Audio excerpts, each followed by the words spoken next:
दरम्यान rickshaw taxi चालकांना मराठीसाठी मुदतवाढ देण्याचं कारण आता समोर आलंय। भीतीचं वातावरण नष्ट करण्यासाठी मुख्यमंत्र्यांनी हा निर्णय घेतल्याचं कळतंय। हाजी आराफत शेख यांनी त्यांना विनंती केली होती। रिक्षा चालकांची मराठी शिकण्याची तयारी असल्याचीही त्यांनी हमी दिली होती आणि अल्पावधीमध्ये कुठलीही भाषा शिकणं हे शक्य नसल्याचं मुख्यमंत्र्यांनी या ठिकाणी स्पष्ट केलं। त्यानंतर हा निर्णय घेण्यात आला। एक मराठी का आधार है। मैं देव आनंदी का रहने वाला हूं और आपसे अपेक्षा है, आप दिलदार मुख्यमंत्री हमारे रिक्शा चालक और टैक्सी चालक के सर पे आप हाथ रखेंगे। डर का माहौल ये लोग ने तैयार करने की कुछ संगठन के और कुछ पार्टी के लोग कर रहे हैं। रिक्शा वाले भी आए गवंडी से, रेलवे स्टेशन से लेकर बैंड्रा टर्मिनल्स के लोग हैं, कुर्ला टर्मिनल्स के लोग हैं, गवंडी के लोग हैं। ये सारे लोग हम सीखेंगे तो हमको 1 साल की मुद्दत साहब आपने देना चाहिए, जो हम लोग अच्छे तरीके से जुजबी मराठी ने सुंदर मराठी से, मी पुण्याचा देव आळंदीचा आहे, मी सांगतो लाभले अमास भाग्य बोलतो मराठी, जहां लोक हरेच धन्य ऐकतो मराठी, धर्म पंथ जात एक जानतो मराठी, एवढ्या जगात माय मानतो मराठी।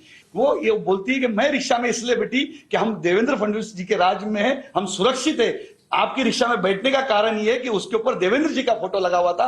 मुझे पता था कि ये रिक्शा चालक मुझे अपने घर तक सुरक्षित पहुंचाएगा। देवेंद्र जी चाहते रिक्शा वाले का बेटा, टैक्सी वाले का बेटा डॉक्टर बनना चाहिए, वकील बनना चाहिए, इंजीनियर बनना चाहिए। रिक्शा चालक का बेटा रिक्शा चालक नहीं बनना चाहिए। वेगवेगळ्या वयातले हे जे काही टॅक्सी चालक, रिक्षा चालक आहेत, यांना इतक्या कमी वेळामध्ये जुजबी मराठी शिकता येईल हे काही योग्य नाही, शक्य नाही आणि म्हणून आम्हाला वेळ वाढवून द्यावी अशा प्रकारची मागणी त्यांनी केली।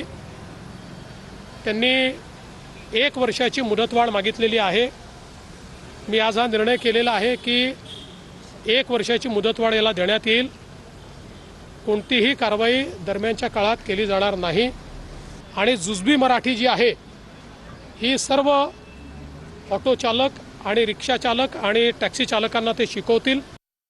परिवहन विभागाने, प्रताप सरनाईक मंत्री यांनी आणि त्यांच्या विभागाने हे अभियान जे आहे शिकवण्याचं, हे साहित्यिकांना घेऊन, मराठी भाषेतले तज्ज्ञ असतील, लेखक असतील, या सगळ्यांना घेऊन हे अभियान सुरू ठेवलं होतं आणि त्यामध्ये आज मुख्यमंत्री महोदयांनी त्या बऱ्याचशा लोकांच्या मागणी लक्षात घेऊन त्याला मुदतवाढ दिलेली आहे। यामध्ये मी आपल्याला एवढंच सांगेन की मराठी भाषा तिचा प्रचार आणि प्रसार अन्य भाषिकांमध्ये देखील मोठ्या प्रमाणावर होतोय याचं समाधान आहे। 1 मे महाराष्ट्र दिन ते स्वातंत्र्य दिनापर्यंत आधीच 105 दिवसाची मुदत दिली होती आणि त्यानंतर आपण ज्या रिक्षा चालकांना संवाद साधता येत नाही प्रवाशांबरोबर, त्यांना 1 महिन्याची नोटीस देऊन नंतर 3 महिन्याचा पिरियड त्यांना देण्यात येणार होता आता, आणि त्या दरम्यान त्यांनी मराठी शिकायचं होतं। जर ह्या 4 महिन्याच्या पिरियडमध्ये जर त्यांनी मराठी शिकलं नाही तर त्यांचा बॅच रद्द होणार होता। परंतु माननीय मुख्यमंत्री हे आमच्या महायुतीचे सर्वोच्च नेते आहेत, राज्याचे मुख्यमंत्री आहेत। त्यांनी जो निर्णय घेतला तो निर्णय आम्हाला सगळ्यांना बंधनकारक असतो आणि त्यामुळे त्यानुसार ही कारवाई होईल।